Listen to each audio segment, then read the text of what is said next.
سب سے امپورٹنٹ جو نظریہ ہے وہ ہے پنجاب میں اردو۔ حافظ محمود شیرانی نے اپنے گہرے لسانی مطالعے یعنی زبان کی گہرے مطالعے اور ٹھوس تحقیقی بنیادوں پر ریسرچ کے آدھار پر یہ نظریہ قائم کیا ہے کہ اردو کی ابتدا پنجاب میں ہوئی۔ ان کے خیال کے مطابق اردو کی ابتدا اس زمانے میں ہوئی جب سلطان محمود غزنوی اور شہاب الدین غوری ہندوستان پر بار بار حملے کر رہے تھے۔ ان حملوں کے نتیجے میں فارسی بولنے والے مسلمانوں کی مستقل حکومت پنجاب میں قائم ہوئی اور دہلی کی حکومت کے قیام سے تقریباً 200 سال تک یہ فاتحین یہاں قیام پذیر رہے۔ یعنی محمود غزنوی جو ہے اور شہاب الدین غوری نے جو حملے یہاں کیے اور اس کے بعد انہوں نے پنجاب میں جو حکومت قائم کی، وہ حکومت جو دلی کی مسلمانوں کی حکومت قائم ہونے سے 200 برس قبل تک پنجاب میں قائم رہی، اس دور حکومت کو جو ہے محمود شیرانی یہ مانتے ہیں اس دوران اردو زبان کا جو ہے وہ اس کی داغ بیل پڑی۔ اس طویل عرصے میں یعنی یہ جو 200 سال کا عرصہ ہے، زبان کا بنیادی ڈھانچہ صورت پذیر ہوا۔ اس نظریے کی صداقت یعنی سچائی کے ثبوت میں شیرانی صاحب نے اس علاقے کے بہت سے شعراء کا کلام پیش کیا ہے۔ تو اس اپنے جو ان کا خیال ہے یا جو ان کا نظریہ ہے اس کی صداقت میں اس کے پروف کے لیے انہوں نے اس زمانے کے اس علاقے کے بہت سارے شاعروں کا کلام بھی پیش کیا ہے، جس میں پنجابی، فارسی اور مقامی بولیوں کے اثرات سے ایک نئی زبان کی ابتدائی صورت نظر آتی ہے۔ ڈاکٹر غلام حسین ذوالفقار اس سلسلے میں لکھتے ہیں، کوٹ، سلطان محمود غزنوی کی فتوحات کے ساتھ ساتھ بر صغیر کی تاریخ میں ایک نیا دور شروع ہوا۔ فتوحات کا یہ سلسلہ 1000 عیسوی سے 1026 تک جاری رہا اور پنجاب و سندھ کے علاوہ قنوج، گجرات، سومنات گجرات کا سومنات، متھرا اور کالنجر تک جو ہے وہ فاتحین کے قدم پہنچے۔ لیکن محمود غزنوی نے ان سب مفتوحہ یعنی جیتے ہوئے علاقوں کو اپنی سلطنت میں شامل نہ کیا، البتہ 1025 عیسوی میں لاہور میں اپنا نائب مقرر کر کے پنجاب کو اپنی قلم رو میں شامل کر لیا۔ باقی کا علاقہ گجرات وغیرہ کا اس نے چھوڑ دیا، لیکن پنجاب کو اپنی حکومت میں شامل کیا اور لاہور میں اپنا ایک گورنر مقرر کر دیا۔ یہ لاہور کا جو گورنر تھا یہ پنجاب سے لاہور سے بیٹھے بیٹھے پنجاب کو کنٹرول کیا کرتا تھا۔ نئے فاتحین میں ترک اور افغانان شامل تھے۔ غزنوی عہد میں مسلمان کثیر تعداد میں پنجاب میں آباد ہوئے۔ علماء اور صوفیہ نے یہاں آ کر رشد و ہدایت کے مراکز قائم کیے، مرکز کی جمع یعنی کیندر قائم کیے اور تبلیغ اور دین کا سلسلہ شروع کیا، جس کے نتیجے میں مقامی باشندے گروہ در گروہ اسلام قبول کرنے لگے۔ اس سماجی انقلاب کا اثر یہاں کی زبان پر بھی پڑا، کیونکہ فاتحین نے پنجاب میں آباد ہو کر یہاں کی زبان کو بول چال کے لیے اختیار کیا۔ اس طرح غزنوی دور میں مسلمانوں کی اپنی زبان عربی، فارسی اور ترکی کے ساتھ ایک ہندوی زبان کے خط و خال نمایاں ہوئے۔ کوٹ بند۔ یعنی محمود شیرانی کے حساب سے یہ جو 200 سال کا عرصہ رہا اس کے اندر صوفیہ کرام اور علماء کرام بھی یہاں آئے، اور جو فوجی تھے محمود غزنوی کے وہ بھی یہاں رک گئے، اور بھی بہت سارے مسلمان یہاں ٹھہر گئے اور دین کی تبلیغ کا کام بھی کیا جانے لگا۔ تو اس طرح سے مقامی زبان اور عربی فارسی زبان کے میل ملاپ سے ہندوی زبان کا جو بنیاد ہے وہ یہاں پنجاب میں پڑنے لگی۔ مسلمان تقریباً 250 سال تک پنجاب، جس میں موجودہ سرحدی صوبہ اور سندھ شامل تھے، وہاں حکمران رہے۔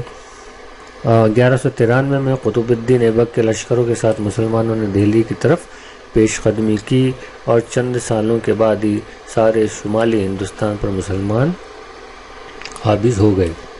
اب لاہور کے بجائے دہلی کو دارالخلافہ یعنی دارالسلطنت یعنی کیپٹل کی حیثیت حاصل ہو گئی، تو لازماً مسلمانوں کے ساتھ یہ زبان جو اس وقت تک بول چال کی زبان کا درجہ حاصل کر چکی تھی، یعنی ہندوی زبان جو پنجاب کے علاقوں میں بولی جا رہی تھی، وہ ان کے ساتھ ہی دہلی کی طرف بھی سفر کر گئی۔ تاریخی اور سیاسی واقعات اور شواہد یعنی شہادتیں یعنی ثبوتوں کے بنیاد پر کے علاوہ پروفیسر محمود خان شیرانی اردو اور پنجابی کی لسانی شہادتوں اور مماثلتوں سے دونوں زبانوں کے قریبی روابط اور تعلق کو واضح کر کے اپنے اس نظریے کی صداقت پر زور دیتے ہیں کہ اردو کا آغاز پنجاب میں ہوا۔ تو یہ ان کی جو کتاب ہے پنجاب میں اردو، اس میں انہوں نے نہ صرف سیاسی واقعات اور تاریخی واقعات کو بنیاد بنا کر اپنے نظریے کی تائید کی ہے، اس کے علاوہ بھی انہوں نے جو ہے پنجابی کی جو لسانی خاکہ ہے، یعنی پنجاب کی جو زبان، پنجابی جو زبان ہے، اس کی جو لسانی خصوصیات ہیں، ان خصوصیات کو اردو زبان سے اس کی کیا کیا مماثلتیں ہیں، کیا کیا اس اردو زبان میں اور اس میں کیا کیا چیزیں سیم ہیں، اور ان میں کیا کیا اردو زبان میں پنجابی زبان میں کیا کیا قربت ہے، اور اس میں کیا کیا روابط اور تعلقات ہیں، ان کو واضح کر کے یہ ثابت کیا ہے کہ اردو زبان کی ابتدا پنجاب سے ہوئی ہے۔ مختصراً پروفیسر شیرانی کی مہیا کردہ مشابہتوں اور مماثلتوں پر نظر ڈالیں۔ مشابہت یعنی کسی کا ایک چیز کا دوسری چیز سے ملتا جلتا ہونا۔ جب چیزیں ایک دوسرے سے ملتی جلتی ہوتی ہیں تو ہم ان کو کہتے ہیں یہ اس کے مماثل ہے اور یہ اس کے مشابہ ہے۔ تو جیسا کہ انہوں نے بتایا کہ وہ اردو زبان اور پنجابی زبان میں یہ مماثلتیں ہیں اور یہ مشابہتیں ہیں، وہ انہوں نے اپنی کتاب میں پنجاب میں اردو میں ڈیٹیل سے بتایا ہے۔ تو اس پر نظر ڈالیں تو دونوں زبانوں کے لسانی رشتوں کی، یعنی جو ان کے زبان کے جو رشتے ہیں اس کی وضاحت ہو جاتی ہے، یعنی وہ ہماری سمجھ میں آ جاتا ہے، واضح ہو جاتا ہے، اور یہ بات کھل کر سامنے آتی ہے کہ اردو اپنی ساخت یعنی اپنی بناوٹ اور صرفی اور نحوی خصوصیات کی بنا پر، قواعد کی بنا پر پنجابی زبان سے بہت زیادہ قریب ہے، اور اس سے بھی پروفیسر موصوف کے یعنی اختر شیرانی کے، محمود شیرانی کے اس استدلال کو مزید تقویت پہنچتی ہے، ان کی بات سچ ثابت ہوتی ہے۔ پروفیسر سنیتی کمار چٹرجی نے بھی پنجاب میں مسلمان فاتحین کے معاشرتی اور نسلی اختلاط کا ذکر کیا ہے، یعنی جو مسلمان فاتحین تھے انہوں نے یہاں جو ہے یہاں کے لوکل لوگوں کے ساتھ اپنے معاشرتی تعلقات بنائے اور نسلی تعلقات بنائے، تو اس کا ذکر سنیتی کمار چٹرجی نے بھی کیا ہے، اور ڈاکٹر زور کے نقطہ نظر کی تائید کی ہے۔ ان کے خیال میں قدرتی طور پر مسلمانوں نے جو زبان ابتداءً یعنی شروعات میں اختیار کی وہ وہی ہوگی جو اس وقت پنجاب میں بولی جاتی تھی۔ وہ کہتے ہیں کہ موجودہ زمانے میں پنجابی زبان خاص طور پر مشرقی پنجاب اور یو پی کے مغربی اضلاع یعنی ضلعوں، ضلع کی جمع کی بولیوں میں کچھ زیادہ اختلاف نہیں ہے، یعنی مشرقی پنجاب کا جو علاقہ ہے جو یو پی سے ٹچ ہے اور یو پی کا جو مغربی علاقہ ہے، ان دونوں علاقوں میں جو بولیاں بولی جاتی ہیں ان میں زیادہ اختلاف یا زیادہ فرق نہیں ہے، اور یہ فرق 800-900 سال پہلے تو اور بھی کم ہوگا، 800-900 سال پہلے تو اور بھی کم ہوگا۔ اس بات کا بھی امکان ہے کہ وسطی اور مشرقی پنجاب اور مغربی یو پی میں اس وقت تقریباً ملتی جلتی بولی رائج ہو۔ مزید برآں پروفیسر موصوف حافظ شیرانی کی اس رائے سے بھی متفق دکھائی دیتے ہیں کہ پنجاب کے لسانی اثرات کا سلسلہ بعد میں بھی اردو زبان پر جاری رہا۔ حافظ محمود شیرانی کی جو تالیف ہے کتاب ہے پنجاب میں اردو، اس کی اشاعت کے ساتھ ہی مولانا محمد حسین آزاد کے نظریے کی تردید ہو گئی، یعنی اس کو رد کر دیا گیا یا وہ خود ہی رد ہو گیا، جس میں وہ زبان کی ابتدا کے بارے میں اردو کا رشتہ برج بھاشا سے جوڑتے ہیں۔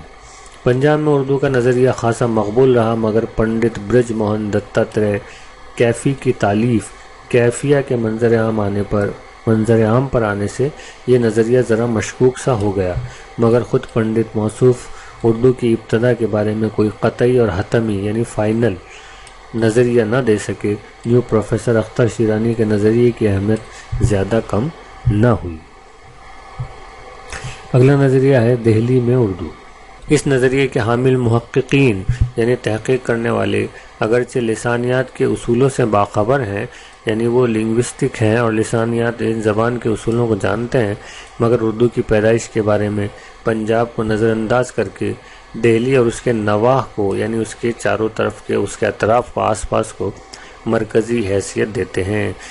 لیکن دہلی اور اس کے نواح کی مرکزیت اردو زبان کی نشو و نما اور ارتقاء میں تو مانی جا سکتی ہے، ابتدا اور آغاز میں نہیں۔ یعنی جو لوگ اس نظریے کو مانتے ہیں وہ یہ کہتے ہیں کہ اس زبان کی، اردو زبان کی جو نشو و نما ہوئی ہے یا جو اس کا ارتقا ہوا ہے، نشو و نما نہیں، جو اس کا ارتقا ہوا ہے وہ دہلی اور اس کے آس پاس کے علاقوں سے ہوا ہے۔ البتہ ان علاقوں کو اردو کے ارتقاء میں یقیناً نمایاں اہمیت حاصل ہے، لیکن یہ بات ٹھیک نہیں کہ ان علاقوں میں اردو پیدا ہوئی، بلکہ ان علاقوں میں اردو کا ارتقاء ہوا، اردو کا ڈیولپمنٹ بہت ہوا، اردو کا وکاس بہت ہوا۔ دہلی اور اس کے نواح کو، یعنی اس کے آس پاس ارد گرد کے علاقوں کو اردو کا مولود و مسکن قرار دینے والوں میں، جو لوگ اس کو اردو کا نواح کو جو ہے مولد اور مسکن یعنی اس کا ٹھکانہ اور اس کا تولد کی جگہ، اس کے پیدا ہونے کی جگہ کہتے ہیں، اس میں کون کون لوگ شامل ہیں؟ اس میں ڈاکٹر مسعود حسین اور ڈاکٹر شوکت سبزواری کے نام جو ہیں وہ نمایاں ہیں۔ وہ اس بارے میں لکھتے ہیں کوٹ، یہ سمجھ میں نہیں آتا کہ اردو کی ابتدا کا مسلمانوں سے یا سرزمین ہند میں ان کے سیاسی اقدار کے قیام اور استحکام سے کیا تعلق ہے۔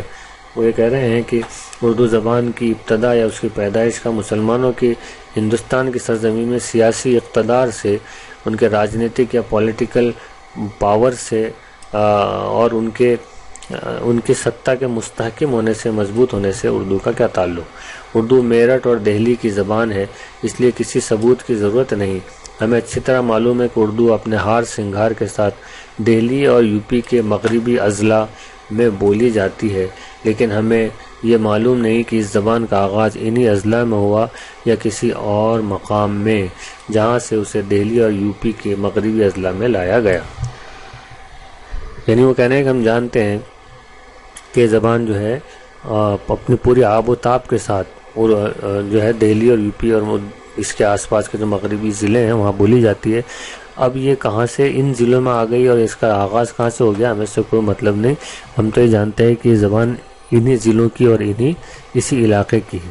ان نظریات کے علاوہ میر امن، سر سید اور محمد حسین آزاد نے بھی کچھ نظریات اپنی تصانیف میں پیش کیے، لیکن یہ نظریات متفقہ طور پر حقیقت سے دور ہیں اور جن کے پیش کنندگان یعنی جس کو پیش کرنے والے فقدان تحقیق کا شکار ہیں۔ انہوں نے تحقیق نہیں کی، ان میں تحقیق کا فقدان ہے۔ انہوں نے بس ایسے ہی کہہ دیا، جیسے میر امن نے اور سر سید احمد نے اور محمد حسین آزاد نے ایسے ہی اپنی رائے قائم کرتے ہوئے جو ہے اپنی بات کہہ دی۔ وہ کوئی مدلل نتائج نہیں ہے یا مدلل نظریات نہیں ہے، کیونکہ وہ لوگ زبان کے یا لسانیات کے ماہر نہیں تھے۔ مجموعی جائزہ۔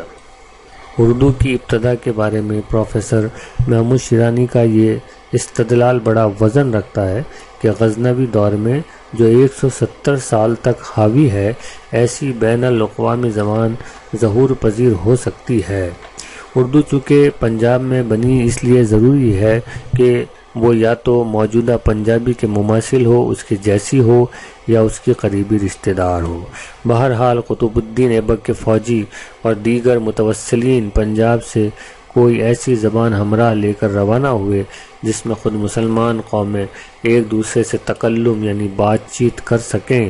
اور ساتھ ہی ہندو اقوام بھی اس کو سمجھ سکیں، ہندو قومیں بھی اس کو سمجھ سکیں، اور جس کو قیام پنجاب کے زمانے میں وہ بولتے رہے ہیں۔ یعنی جب پنجاب کے زمانے میں جب مسلمانوں کی پنجاب میں حکومت قائم ہوئی، اس زمانے میں بھی وہ اس کو زبان کو بولتے رہے ہیں۔ یوں محققین کے ان آراء، یعنی آراء جو ہے وہ رائے کی جمع، آراء کے بعد یہ بات واضح ہو جاتا ہے کہ قدیم اردو کا آغاز جدید ہند آریائی زبانوں کے طلوع کے ساتھ 1000 عیسوی کے لگ بھگ اس زمانے میں ہو گیا جب مسلم فاتحین مغربی ہند یعنی موجودہ مغربی پاکستان کے علاقوں میں آباد ہوئے اور یہاں اسلامی اثرات بڑی سرعت کے ساتھ پھیلنے لگے۔